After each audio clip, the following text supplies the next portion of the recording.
Hi students, I am Srija. IGNOU യൂണിവേഴ്സിറ്റിയുടെ M.Com first സെമസ്റ്ററിലെ managerial എക്കണോമിക്സിൻ്റെ മറ്റൊരു ക്ലാസ്സിലേക്ക് ഏവർക്കും സ്വാഗതം. നമ്മൾ ഇന്ന് നോക്കാൻ പോകുന്നത് മാനേജറിയൽ എക്കണോമിക്സിലെ ചാപ്റ്റർ 3 ആണ്. Unit 3 basic concepts and techniques. അപ്പോൾ മാനേജേഴ്സിന് ഡിസിഷൻ മേക്കിങ്ങിൽ യൂസ് ചെയ്യുന്ന ചില കൺസെപ്റ്റുകളും ടെക്നിക്സുമാണ് നമുക്ക് ഈ ഒരു ചാപ്റ്ററിൽ പഠിക്കാനുള്ളത്. അപ്പോൾ ചാപ്റ്ററിലേക്ക് കടക്കാം. Introduction to managerial decision making. അപ്പോൾ മാനേജറിയൽ ഡിസിഷൻ മേക്കിംഗ് ടെക്നിക്സുകൾ ഏതൊക്കെയാണെന്ന് നോക്കാം. ക്ലാസ്സിലേക്ക് കിടക്കാം. അപ്പോൾ ഇതിൽ managers use various quantitative techniques to make important decisions ആണ്. ഒരു സ്ഥാപനത്തിൽ ഇമ്പോർട്ടൻ്റ് ആയിട്ടുള്ള തീരുമാനങ്ങൾ എടുക്കുന്നത് ആരാണ്? മാനേജേഴ്സ് ആണ്.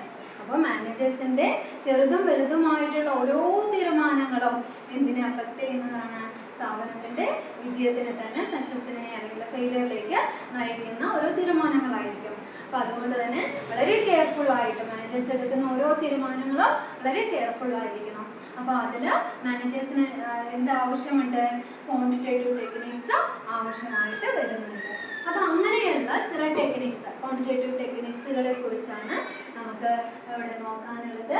അപ്പോൾ ഇതിൽ maximise the value of the firm ആണ് ഏതൊരു മാനേജേഴ്സും എയിം ചെയ്യുന്നത്. സ്ഥാപനത്തിൻ്റെ ലക്ഷ്യം എന്ന് പറയുന്നത് എന്തായിരിക്കും? ലാഭത്തിൽ നിന്ന് മാറി ഇന്ന് വാല്യൂ മാക്സിമൈസ് ചെയ്യുക എന്നുള്ള ആ ഒരു കൺസെപ്റ്റിലേക്ക് വന്നിരിക്കുകയാണ്. അപ്പോൾ മാക്സിമം വാല്യൂയിലേക്ക് എത്തിക്കണമെങ്കിൽ മാനേജേഴ്സിന് തീരുമാനങ്ങൾ അത്രയും കെയർഫുള്ളായിട്ട് എടുത്തിരിക്കണം. അപ്പോൾ അതിൽ യൂസ് ചെയ്യുന്ന ചില ക്വാണ്ടിറ്റേറ്റീവ് ടെക്നിക്സുകൾ നമുക്ക് പരിചയപ്പെടാം. മാനേജേഴ്സിന് അങ്ങനെയുള്ള ടെക്നിക്കുകളെ കുറിച്ച് ഡീറ്റെയിൽ ആയിട്ട് മനസ്സിലാക്കിയിരിക്കണം. അപ്പോൾ അതിലൂടെ മാനേജേഴ്സിന് എന്ത് സാധിക്കും? പ്രോബ്ലംസ് അനലൈസ് ചെയ്യാനും. അവരുടെ മുന്നിൽ ഒരുപാട് പ്രോബ്ലംസ് ഉണ്ടായിരിക്കും. ഏതൊരു ബിസിനസ്സിനെയും അഫക്റ്റ് ചെയ്യുന്ന ഒരുപാട് പ്രോബ്ലംസ് ഉണ്ടായിരിക്കും.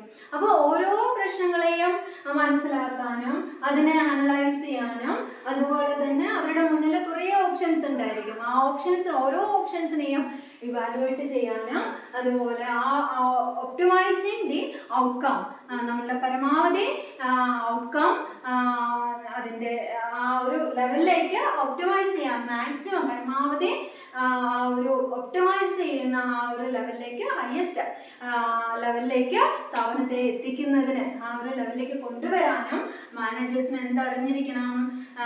ഈ ഒരു ടൂൾസ് ആൻഡ് ടെക്നിക്സ് അറിഞ്ഞിരിക്കണം. അപ്പോൾ അതിലൂടെ തീരുമാനങ്ങൾ എടുക്കാനായിട്ട്, നല്ല നല്ല തീരുമാനങ്ങൾ എടുക്കാനായിട്ട് മാനേജേഴ്സിന് സാധിക്കും. അപ്പോൾ മാനേജറിയൽ എക്കണോമിക്സിന് ഇതിനൊരു റോൾ ഉണ്ട്. ക്വാണ്ടിറ്റേറ്റീവ് ടെക്നിക്സിന് മനസ്സിലാക്കിയിരിക്കേണ്ടതിൻ്റെ ഒരു ആവശ്യകതയുണ്ട്, അതിൻ്റെ ഇമ്പോർട്ടൻസ് ഉണ്ട് എന്നുള്ളതാണ് നമുക്കിവിടെ പറയാനുള്ളത്.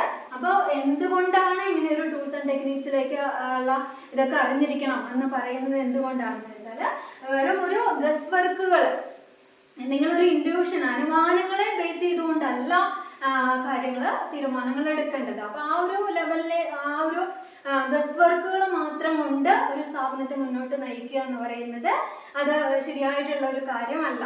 അപ്പോൾ മാനേജേഴ്സ് എന്താണ്? അവരുടെ മുന്നിൽ കുറേ ഡാറ്റാസ് അവൈലബിൾ ആണ്.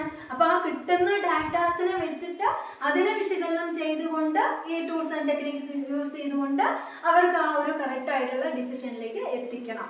മാനേജേഴ്സിന് ആ ഒരു ലെവലിലേക്ക് എത്തിക്കണം. അപ്പോൾ അതിനുവേണ്ടി മാനേജേഴ്സിന് എന്ത് സാധിച്ചിരിക്കണം? ഫോർകാസ്റ്റ് ചെയ്യാൻ, ഫ്യൂച്ചറിൽ എന്ത് സംഭവിക്കും, നാളെ എന്ത് സംഭവിക്കും എന്നുള്ളതിനെ പറ്റി നമുക്ക് ഇന്ന് പറയാനായിട്ട് സാധിക്കില്ലെങ്കിലും മാനേജേഴ്സിന് ഒരു പരിധി വരെ ആ ഒരു കാര്യങ്ങൾ ഫോർകാസ്റ്റ് ചെയ്യാനും അതിനനുസരിച്ച് പ്ലാൻ ചെയ്യാനും, അതുപോലെ അവരുടെ മുന്നിലുള്ള ഓരോ ആൾട്ടർനേറ്റീവ്സും ഇവാലുവേറ്റ് ചെയ്യാനും മാനേജേഴ്സിന് എന്താവശ്യമുണ്ട്? ഈ ക്വാണ്ടിറ്റേറ്റീവ് ടൂൾസ് ആൻഡ് ടെക്നിക്സ് ആവശ്യമായിട്ട് വരുന്നുണ്ട്. അപ്പോൾ അതുപോലെ ബിസിനസ്സിൽ ഓരോ കാര്യങ്ങളും അവിടെ റിസ്ക് ആണ്. ലോസിനുള്ള ഒരു പോസിബിലിറ്റീസ് ഓഫ് ലോസ് അവിടെ ചാൻസസ് ഉണ്ട്.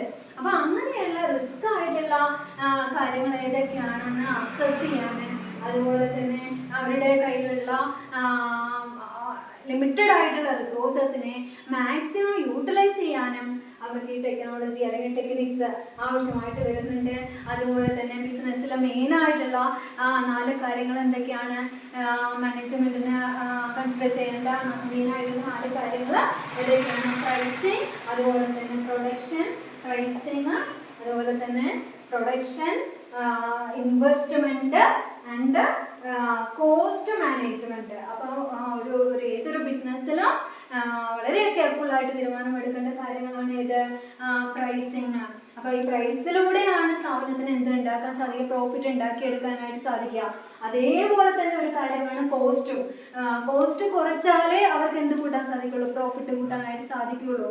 അപ്പോൾ അവരുടെ ആ ഒരു ഇൻകം ലെവലിലേക്ക് എത്തിക്കാൻ, അതുപോലെ പ്രൊഡക്ഷൻ ശരിയായ ലെവലിലേക്ക് കൊണ്ടുവരാൻ, കിട്ടിയ നിക്ഷേപം എങ്ങനെയൊക്കെ ഏതൊക്കെ ലെവലിൽ നമ്മൾ ഇൻവെസ്റ്റ് ചെയ്യണം, ബിസിനസ്സിൽ ഓരോ ബെനിഫിറ്റുകൾ കിട്ടുമ്പോഴും അല്ലെങ്കിൽ അവരുടെ ക്യാപിറ്റൽ മുടക്കം മുതലൊക്കെ എങ്ങനെ നമ്മൾ ഇൻവെസ്റ്റ് ചെയ്യണം, എങ്ങനെ ഇൻവെസ്റ്റ്മെന്റ് ഏതൊക്കെ രീതിയിൽ എങ്ങനെ ചെയ്യണം എന്നുള്ളതിനെ കുറിച്ചിട്ടൊക്കെ മാനേജേഴ്സിന് തീരുമാനമെടുക്കണമെങ്കിൽ അവിടെ എന്ത് വേണം, ക്വാണ്ടിറ്റേറ്റീവ് ടെക്നിക്സ് ആവശ്യമായിട്ട് വരുന്നുണ്ട്. അപ്പോൾ അത്രയാണ് അതിൽ പറയാനുള്ളത്. നെക്സ്റ്റ് നമുക്ക് എന്താണ് സെറ്റ് എന്ന് നോക്കാം. എന്താണ് set? Set is A collection of distinct well defined object. അപ്പൊ സെറ്റ് എന്ന് പറഞ്ഞാൽ എന്താണ്? സെറ്റ് എന്ന് പറയുന്നത് അതൊരു കളക്ഷൻ ആണ്, വ്യത്യസ്തങ്ങളായിട്ടുള്ള ഡിസ്റ്റിങ്ക്റ്റീവ് ആയിട്ടുള്ള വെൽ ഡിഫൈൻഡ് ആയിട്ടുള്ള നല്ല രീതിയിൽ നിർവചിച്ചിട്ടുള്ള ഒരു കൂട്ടം വസ്തുക്കൾ ഒരു കൂട്ടമാണ് നമുക്ക് എന്തെന്ന് പറയുന്നത്, സെറ്റ് എന്ന് പറയുന്നത്. ഇപ്പോൾ എക്സാമ്പിൾ ആയിട്ട് പറയുകയാണെങ്കിൽ 5, 6, 7, 5, 6, 7 എന്നിങ്ങനെ നമ്പേഴ്സിന്റെ ഒരു സെറ്റ്, അല്ലെങ്കിൽ ABC ആൽഫബറ്റിന്റെ ഒരു സെറ്റ്. അപ്പോൾ ഇങ്ങനെ വ്യത്യസ്തങ്ങളാണ്. നമ്പേഴ്സ് എന്ന് പറയുന്നത് ഡിഫറെൻ്റ് ആണ്. അവിടെ നമ്പേഴ്സ് എന്ന് പറയുന്നത് എന്താണ്? ഡിഫറെൻ്റ് ആണ്. 5, 6, 7 എന്ന് പറയുന്നത് ഡിഫറെൻ്റ് ആണ്. അതുപോലെ തന്നെ അതൊരു വെൽ ഡിഫൈൻഡ് ആണ്. അപ്പോൾ അതിൻ്റെ ഒരു ഗ്രൂപ്പാണ്. അപ്പോൾ സെറ്റിനെ നമുക്ക് ഒന്നുകൂടി ഡിഫൈൻ ചെയ്യുകയാണെങ്കിൽ ബൈ എ ക്രിറ്റീരിയൻ ഫോർ മെമ്പർഷിപ്പ്, അങ്ങനെ ഒരു മാനദണ്ഡം വെച്ചുകൊണ്ട്, ഒരു ക്രിറ്റീരിയ വെച്ചുകൊണ്ട് നമുക്ക് സെറ്റിനെ ഡിഫൈൻ ചെയ്യാവുന്നതാണ്. അപ്പോൾ ആൾ പോസിറ്റീവ് നമ്പേഴ്സ് ബിറ്റ്വീൻ 1 and 10. നമുക്ക് ഒരു പരിധിക്ക് പുറത്തുള്ള കാര്യങ്ങളാണ് നമുക്ക് ഇങ്ങനെ ഗ്രൂപ്പ് ചെയ്യേണ്ടതെങ്കിൽ, അതിനൊരു ലിമിറ്റേഷൻ ഉണ്ടെങ്കിൽ നമുക്ക് ഒരു മാനദണ്ഡം വെച്ചുകൊണ്ട്, ഒരു ക്രിറ്റീരിയ വെച്ചുകൊണ്ട് നമുക്ക് എന്ത് ചെയ്യാൻ പറ്റും, ഇങ്ങനെ ഒരു ഗ്രൂപ്പ് ചെയ്യാനായിട്ട് പറ്റും. അപ്പോൾ അതാണ് സെറ്റ് എന്ന് പറയുന്നത്. അതിൽ ഇനി നമുക്ക് പറയാനുള്ളത് മാനേജറിയൽ എക്കണോമിക്സിൽ വരുന്നത് ഈ സെറ്റ് തന്നെ ഓപ്പർച്യൂണിറ്റി സെറ്റ് ആയിട്ട് നമുക്ക് പറയുന്നുണ്ട്. നമുക്ക് അറിയേണ്ടത് ഓപ്പർച്യൂണിറ്റി സെറ്റിനെ കുറിച്ചാണ്. എന്താണ് ഓപ്പർച്യൂണിറ്റി സെറ്റ്? ഓപ്പർച്യൂണിറ്റി സെറ്റ് എന്ന് പറയുന്നത് alternative actions that are feasible four decision maker. അപ്പോൾ ഒരു ഡിസിഷൻ മേക്കറുടെ മുന്നിലുള്ള ഫീസിബിൾ ആയിട്ടുള്ള, പോസിബിൾ ആയിട്ടുള്ള, അല്ലെങ്കിൽ അയാളുടെ മുന്നിലുള്ള ഒരു കൂട്ടം സെറ്റ് ഓഫ് ആൾട്ടർനേറ്റീവ്സ്.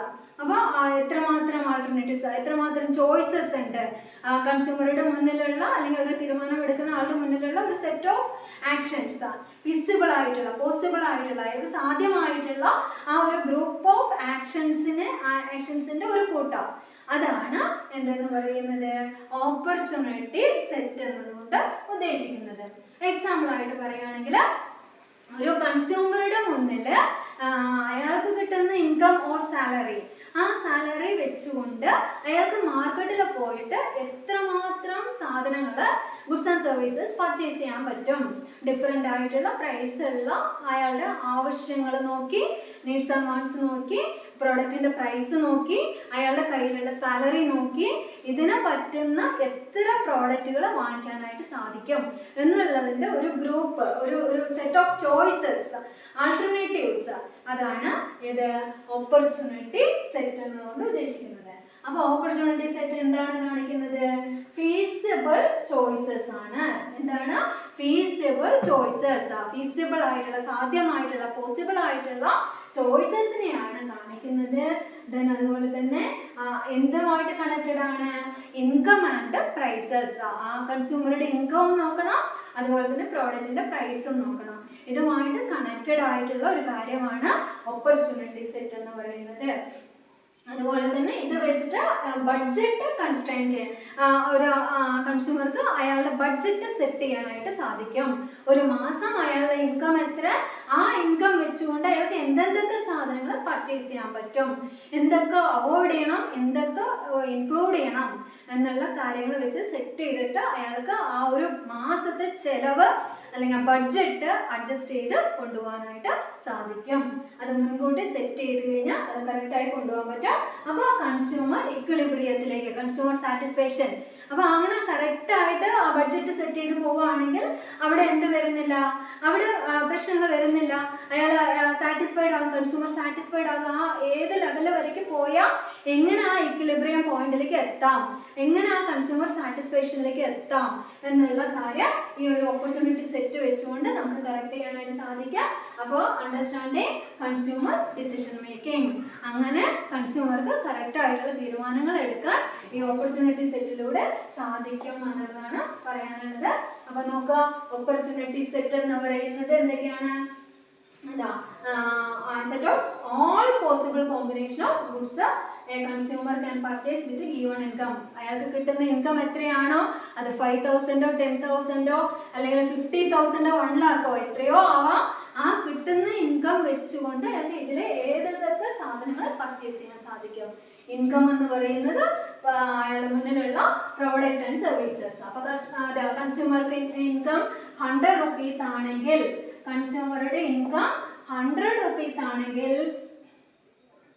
100 rupees ആണെങ്കിൽ ഒരു ഗുഡ്സിന്റെ എക്സ് എന്ന് പറയുന്ന ഗുഡ്സിന്റെ വാല്യൂ ₹5 ആണെന്ന് വെക്കുക, അല്ലെങ്കിൽ വൈ എന്ന് പറയുന്ന ഗുഡ്സിന്റെ വാല്യൂ ₹4 ആണെന്ന് വെക്കുകയാണെങ്കിൽ, അപ്പോൾ അയാൾക്ക് എന്തൊക്കെ സാധനങ്ങൾ പർച്ചേസ് ചെയ്യാനായിട്ട് സാധിക്കും, ഏത് ഗുഡ്സ് നമുക്ക് ഉൾക്കൊള്ളാൻ എത്ര എണ്ണം വാങ്ങിക്കാനായിട്ട് പറ്റും, എക്സ് എന്ന് പറയുന്ന ഗുഡ്സ് എത്ര പ്രോഡക്റ്റ് വാങ്ങിക്കാൻ പറ്റും, 20 or 25.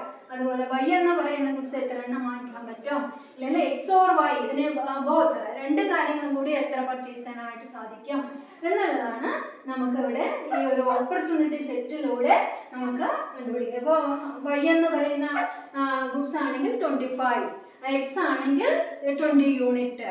അപ്പോൾ ആ ഈ പറയുന്ന ഒരു ബഡ്ജറ്റ് ലൈൻ സെറ്റ് ചെയ്യാനായിട്ട് കൺസ്യൂമർക്ക് സാധിക്കാം. ചില കാര്യങ്ങൾ, അപ്രധാനമായിട്ടുള്ള കാര്യങ്ങൾ അവോയ്ഡ് ചെയ്യാം, അത്യാവശ്യമായിട്ട് കാര്യങ്ങൾ ആ ബഡ്ജറ്റിൽ ഉൾപ്പെടുത്താനും ഇതിലൂടെ കൺസ്യൂമർക്ക് കഴിയും. അപ്പോൾ അത്രയാണ് ഈ ഒരു ഓപ്പർച്യൂണിറ്റി സെറ്റ് എന്ന് പറയുന്നത്. അതിനെക്കുറിച്ച് അത്രയാണ് പറയാനുള്ളത്. ദെൻ ഇനി നമുക്ക് പറയാനുള്ളത് variables and constant and demand function. എന്താണ് വേരിയബിൾസ്, അതുപോലെ തന്നെ കോൺസ്റ്റന്റ് എന്ന് പറയുന്നത് എന്തൊക്കെയാണെന്ന് നോക്കാം. വേരിയബിൾസ് എന്ന് പറഞ്ഞാൽ ക്യാൻ ചേഞ്ച് വാല്യൂസ്, വാല്യൂസ് മാറിക്കൊണ്ടിരിക്കുന്നതാണ് എന്ത് വേരിയബിൾസ് എന്ന് പറയുന്നത്. Can change values. ഇവിടെ വേരിയബിൾസ് എന്ന് പറയുന്നത് ഏതൊക്കെയാണ്? എക്സ് ആൻഡ് വൈ വേരിയബിൾസ് ആണ്. കോൺസ്റ്റന്റ് എന്ന് പറഞ്ഞാൽ എന്താണ്? അത് സ്ഥിരമായിട്ടുള്ള ഫിക്സഡ് ആയിട്ടുള്ള കാര്യമാണ്, ഫിക്സഡ് വാല്യൂസ് ആണ്. അപ്പോൾ കോൺസ്റ്റന്റ് ഫിക്സഡ് വാല്യൂസ്, വേരിയബിൾസ് എന്ന് പറയുന്നത് ചേഞ്ചബിൾ വാല്യൂസ് ആണ്. അപ്പോൾ എക്സാമ്പിൾ y = a + bx എന്ന് തരുവാണെങ്കിൽ അതിൽ എയും ബിയും തന്നിട്ടുണ്ട്, നമുക്ക് തന്നിട്ടുണ്ട് 2 or 3 ആണെന്ന് നമുക്ക് തന്നിട്ടുണ്ട്. അപ്പോൾ എയും ബിയും എന്താണ്? അവിടെ ഫിക്സഡ് ആണ്, കോൺസ്റ്റന്റ് ആണ്, 2 ആണ് 3 ആണെന്ന് നമുക്ക് തന്നിട്ടുണ്ട്. പക്ഷെ എക്സും വൈയും എന്താണ്? അവിടെ വേരിയബിൾസ് ആണ്, മാറിക്കൊണ്ടിരിക്കുന്നുണ്ട്. അപ്പോൾ എക്സും വൈയും വേരിയബിൾസ് ആണ്, മാറിക്കൊണ്ടിരിക്കുന്നുണ്ട്.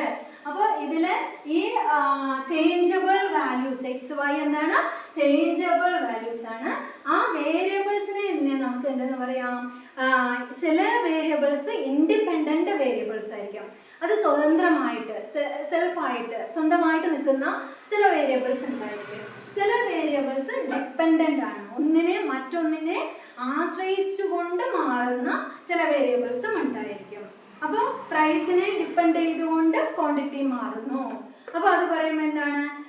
ഒന്ന് ഇൻഡിപെൻഡൻ്റ് ആണ്, ഒന്ന് ഡിപ്പെൻഡൻ്റ് ആണ്. അതിനെക്കുറിച്ച് കുറച്ചുകൂടി ഡീറ്റെയിൽ ആയിട്ട് പറയുകയാണെങ്കിൽ നമുക്ക് ഡിമാൻഡ് ഫംഗ്ഷൻ നോക്കാം. എന്താണ് ഡിമാൻഡ് ഫംഗ്ഷൻ? ഡിമാൻഡ് ഫംഗ്ഷനിൽ നമ്മൾ പറയുന്നുണ്ട്, ഈ പറഞ്ഞ കാര്യം തന്നെയാണ്, ക്വാണ്ടിറ്റിയും പ്രൈസും. അപ്പോൾ Q × P എന്ന് പറയുന്ന ഒരു ഇക്വേഷൻ ആണെങ്കിൽ അതിൽ P എന്നുകൊണ്ട് ഉദ്ദേശിക്കുന്നത് പ്രൈസ് ആണ്. P എന്ന് പറഞ്ഞാൽ എന്താണ്? പ്രോഡക്റ്റിന്റെ പ്രൈസ്. ദെൻ Q എന്ന് പറഞ്ഞു കഴിഞ്ഞാൽ അവിടെ എന്താണ്? ക്വാണ്ടിറ്റി, നമ്മൾ വാങ്ങിക്കുന്ന ക്വാണ്ടിറ്റി, പ്രോഡക്റ്റ് പർച്ചേസ് ചെയ്യുന്ന ക്വാണ്ടിറ്റിയാണ് Q. അപ്പോൾ അവിടെ നമുക്ക് വരികയാണെങ്കിൽ ഒന്ന് ഡിപ്പെൻഡൻ്റ് ആണ്, ക്വാണ്ടിറ്റി എന്ന് പറയുന്നത് ഡിപ്പെൻഡൻ്റ് ആണ്. എന്തിനെ ഡിപ്പെൻഡൻ്റ് ആണ്? പ്രൈസിനെ ഡിപ്പെൻഡ് ചെയ്തുകൊണ്ടാണ് മാറുന്നത്. പ്രൈസ് കൂടിയ എന്താവും? ക്വാണ്ടിറ്റി വാങ്ങുന്നത് കുറയും. പ്രൈസ് കുറഞ്ഞാൽ എന്താവും? ക്വാണ്ടിറ്റി കൂടും. നമ്മൾ പർച്ചേസ് ചെയ്യുന്ന ക്വാണ്ടിറ്റി കൂടും. അപ്പൊ ഇങ്ങനെ ഒന്നിനെ ഇൻഡിപെൻഡന്റ് വേരിയബിളിനെ ഡിപ്പെൻഡ് ചെയ്തുകൊണ്ടാണ് ഏത് മാറുന്നത്? ക്വാണ്ടിറ്റി മാറുന്നത്. അതുകൊണ്ട് ക്വാണ്ടിറ്റിയെ ഡിപ്പെൻഡന്റ് വേരിയബിൾ എന്ന് പറയാം, പ്രൈസിനെ ഇൻഡിപെൻഡന്റ് വേരിയബിൾ എന്നും പറയാം. അപ്പൊ മറ്റൊരു രീതിയിൽ പറയുകയാണെങ്കിൽ ഇവിടെ പ്രൈസ് കോസ് ആണ്, കാരണം കൊണ്ട് ക്വാണ്ടിറ്റി എന്താണ്? എഫക്റ്റ് മാറ്റം സംഭവിക്കും. അപ്പൊ കോസ് ആൻഡ് എഫക്റ്റ് റിലേഷൻഷിപ്പ് ആണ് ഇവിടെ ഉദ്ദേശിക്കുന്നത്. എന്ത് കാരണം കൊണ്ട്? പ്രൈസ് കാരണം കൊണ്ട് ക്വാണ്ടിറ്റി എഫക്റ്റ് മാറ്റം വരുന്നു. അപ്പൊ price cause and effect relationship, price കാരണം കൊണ്ട് ക്വാണ്ടിറ്റി മാറുന്നുണ്ട്. ഇത് മാർക്കറ്റിൽ നമ്മളൊക്കെ സാധാരണ കാണുന്ന കാര്യമാണ്, കേൾക്കുന്ന കാര്യമാണ്, നമുക്ക് അറിയുന്ന കാര്യമാണ്. അപ്പൊ ആ ഒരു റിലേഷൻഷിപ്പ് ഇവിടെ എങ്ങനെയാണ് നമ്മൾ മാനേജറിയൽ എക്കണോമിക്സിൽ യൂസ് ചെയ്യുന്നത്? കോസ് ആൻഡ് എഫക്റ്റ് റിലേഷൻഷിപ്പ്, കാര്യകാരണ ബന്ധം. അപ്പൊ ആ ഒന്ന് ഏതാണ് ഡിപ്പെൻഡന്റ്, ഏതാണ് ഇൻഡിപെൻഡന്റ് വേരിയബിൾ എന്ന് മനസ്സിലായി കാണുമെന്ന് വിചാരിക്കുന്നു.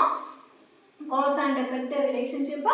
വേരിയബിൾ എന്താണ്? വേരിയബിൾ എന്ന് പറഞ്ഞ quantity that change and take different values, മാറിക്കൊണ്ടിരിക്കുന്നതാണ് വേരിയബിൾസ്. കോൺസ്റ്റന്റ് എന്ന് പറഞ്ഞാൽ അത് ഒരു പ്രോബ്ലത്തിൽ ഫിക്സഡ് ആയിട്ടിരിക്കുന്ന, ഏതൊരു പ്രോബ്ലത്തിലും അവരുടെ മുന്നിലുള്ള മാനേജേഴ്സിന് മുന്നിലുള്ള പ്രോബ്ലത്തിൽ സ്ഥിരമായിരിക്കുന്ന ഒരു വാല്യൂ ആണ് ഏത്? കോൺസ്റ്റന്റ്.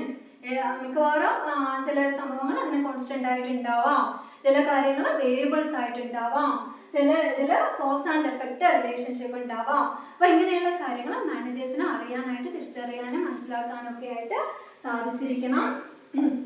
അപ്പൊ അത്രയാണ് ഈ ഒരു ഗ്രാഫിലൂടെ നമുക്കിവിടെ പറയാനുള്ളത്. അപ്പോൾ ഇതെല്ലാവർക്കും മനസ്സിലായി കാണുമെന്ന് വിചാരിക്കുന്നു. അപ്പൊ ഈ ഒരു ക്ലാസ് ഇന്നിവിടെ അവസാനിക്കുകയാണ്. Thank you.